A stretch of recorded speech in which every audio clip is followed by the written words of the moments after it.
ټیم ټینور دی ما د هغه پته ونه لګوله زه به د بل چا څه پته ولګوم زه د خپل لیډر نشم راخلاصولی زه به تاسو راخلاص کړم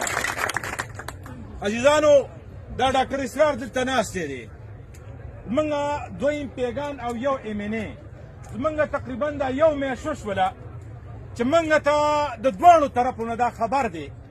چې تاسو درې واڼو کې یو کس اغوا کوي او هلته هغه ړم اړئ او تاسو باندې خپل قیدین خلاصوي نو موږ لکه مطلب دا دی چې موږ د ځان په حفاظت کې موږ وزیر اعظم ځان نشي خلاصولی جیل کې پروت دی نو زه به تا څه خلاص کړم چې دا رنګې ټول نه راپاس او بې غټه خبره دا ده چې زموږ خپله پارټۍ کې چې د بیرسټر صاحب په شانتې ټاوټي که چا د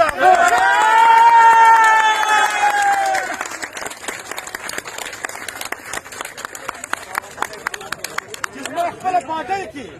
چې زما خپله پارټۍ کې زه د بیرسټر صاحب په شانتې د ټاوټ نه ځان نشم خلاصولی د بیرسټر صاحب په شانتې غدار او ټوټ او زه دا هم کلمت وایم چې لا اله الا الله محمد رسول الله دلته ډېر خلک موږ ته د شک په نظر باندې ګوري که ما په پارټۍ کې دننه مخالفت نه وي کړی نو زما د خدای کلمه نه نشي چې د هغوی دننه مخالفت کړی چېرې دا زمونږ سړی نه دی دا له اول نه مشرف سړی او بیا چې هغه بل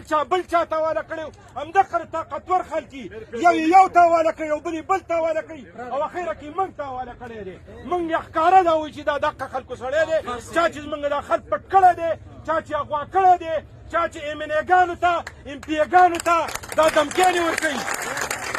څوک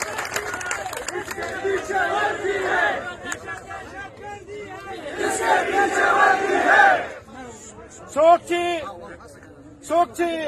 ام پي ایګانو ایم ان ایګانو ته دا دغه ورکوي وروره تا به هم په دغه وردۍ کې زه اغوا کوم هلته به د هغه خلکو ته حواله کوم او بیا به در باندې خپل قیدین خلاصوم عزیزانو خبره دا نه ده ګوره یو ایم ان ای ته به یو ام پي ای ته به یا یو منتخب نماینده ته به تاسو د شک په نظر باندې نه ګورئ حقیقت دا ده چې هغه په خپله دننه هغه کې دننه کوم ګوره زه درته دا وایم زه مازدیګر نه بعد به زه کلي ته نشم تللی ولې دا مسله ماته نشته دی او بیا د قبایلو څومره غټ اوسئ حقیقت دا دی چې په روډ باندې تېرېږم ما ته اکثر چې زه خپل ډریور ته ځم ما شاته کېنوه شاته چې ته راولو دې روډ ته وګوره په دومره وسایلو کې شمسې به زه دا وایم ستا کتاب چې کومه دی که نه نو هغه چې کوم دی کې موږ ته دا کتاب زه به دا وایم چې تا خو موږ باندې یو ډېر مطلب پښتنو باندې ډېر یو احسان کړی دی خو موږ ته یو مسله دا هم جوړه کړې ده چې کوم ځای کې دې غټې خزانې ښودلې دي هلته به خدای خبر شه 100 کاله حالات خراب وي او که 50 کاله به حالات خراب وي زه دا وایم زمونږ دا خو دوی لیکلي هم دي چې زمونږ وسایل زمونږ مسایل دي ګوره یو خپل یو ایم ان ای خپل یو ام پي ای زه درته دا وایم زه په 2010 کې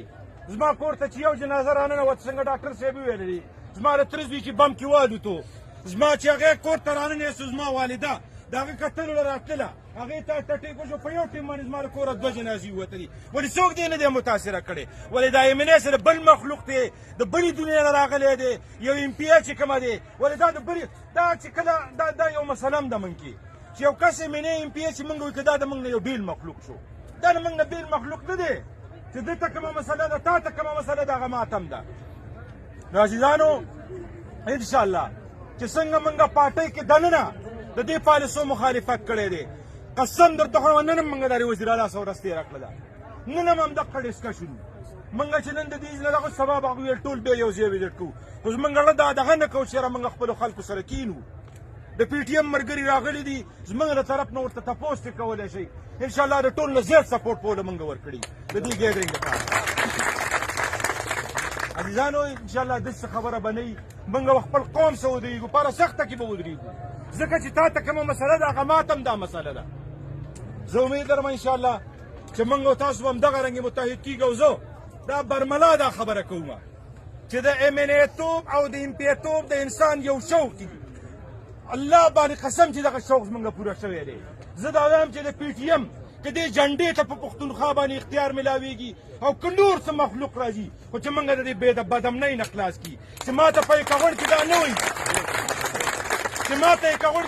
چې تا خوا نشي تللی ما ته دا نه وایي چې بس ستا دلته په دې کور کې په دې کلي کې کرفیو لګېدلې ده بس موږ د امنیتوب هم دغه شوق پوره شوی دی الله پاک د موږ باندې حقه خلک راولي چې د دې نه موږ خلاص کړي موږ ورسره لګي اسلام آباد کې یو مارچ او بل مارچ او بل مارچ او پته نه چې کومې پورې به دا وسایل ضایع کېږي کومې پورې به دا پښتانه شرمېږي خو زه دا وایم چې خدای پاک دې موږ د دې عذاب نه روباسي چې دغه خلکو ته طاقت میلاو شي چې کم خلک عوام راولي حقیقت دا دی چې موږ راغلي خو هغه طاقت موږ سره نشته دی کاریا موږ دا وایي چې موږ سره دا طاقت نشته دی بل منافقت څه دی د ټولو نه غټ منافقت چې کومه دی هغه دا دی چې څوک کم ګوند سره ورسره دی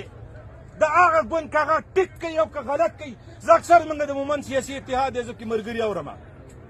ټول یو بل سره لاندې وتي وایي ستا مشر دا وکړه ستا مشر دا وکړه هلکه بله ورځ ستا مشر دا ویلي چې یاره دا زه به هغه دغه کې نظم د هغې نه اختلاف جوړېږي خو زه دا وایم چې موږ د دغه څیز نه راوځو یاره عمران خان به خپله پالیسي په خپل ځای باندې بوځي اسفندیار ولي به په خپله باندې بوځي خو چې ما ته په پښتونخوا کې امن نه وي ما ته په قبایلو کې امن نه وي یاره دغه پاټۍ دې په شین تندر باندې ولګي دغه امنیتوب دې په شین تندر باندې ولګي چې ما له امن نه زما بچي ته امن نه وي زه وایم چې الحمدلله زه دا پوره دا وایي سره وایم چې زه د ضلع محمد هغه یم نه یم چې زما بچي اوس هم په سرکاري سکول کې سبق وایي قسم درته خورم زما بچي چې ستا روزي زما بچي چې ستا روزي زه یم چې دا به واپس ژوندي راځي که ژوندي به نه راځي څنګه چې ملک صاحب ویللې ملک صاحب زه دا وایم چې د ټولو دوه او درې بچي پیدا شوي دي انشاءالله چې د کور والا به هم گزاره به کوي د خیره سره گزاره به کوي د خیره سره هغوی هم ژوند به تېروي موږ او تاسو به قرباني ورکوو د خیره سره د خپلې خاورې د ازادۍ لپاره پی ټي ایم چې د جنډې نه د پارلماني سیاست نه بغیر کم جنګ شروع کړی دی انشاءالله زموږ نه که دا سرونه اوس قرباني کېږي انشاءالله موږ به وګپ